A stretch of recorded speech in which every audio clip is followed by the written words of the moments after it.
A day of the Lord is coming, Jerusalem, when your possessions will be plundered and divided up within your very walls. I will gather all the nations to Jerusalem to fight against it.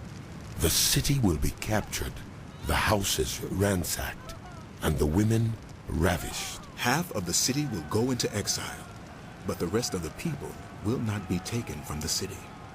Then the Lord will go out and fight against those nations as he fights on a day of battle. On that day, his feet will stand on the Mount of Olives east of Jerusalem, and the Mount of Olives will be split in two, from east to west, forming a great valley, with half of the mountain moving north and half moving south. You will flee by my mountain valley, for it will extend to Azel. You will flee as you fled from the earthquake in the days of Uzziah, king of Judah. Then the Lord my God will come, and all the holy ones with him. On that day, there will be no sunlight, no cold, frosty darkness. It will be a unique day, a day known only to the Lord, with no distinction between day and night. When evening comes, there will be light. On that day, living water will flow out from Jerusalem, half of it east to the Dead Sea, and half of it west to the Mediterranean Sea, in summer and in winter. The Lord will be king over the whole earth.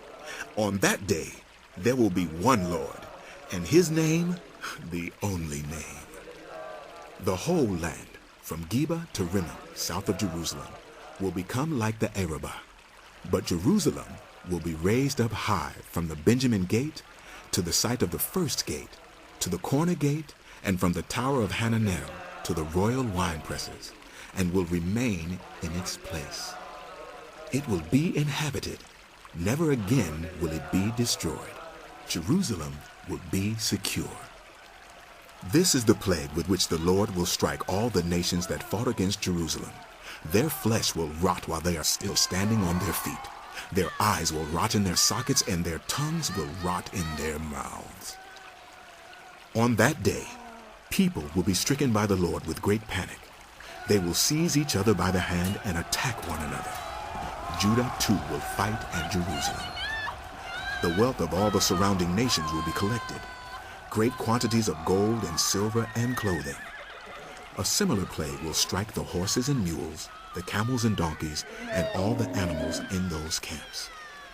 Then the survivors from all the nations that have attacked Jerusalem will go up year after year to worship the King, the Lord Almighty, and to celebrate the Festival of Tabernacles.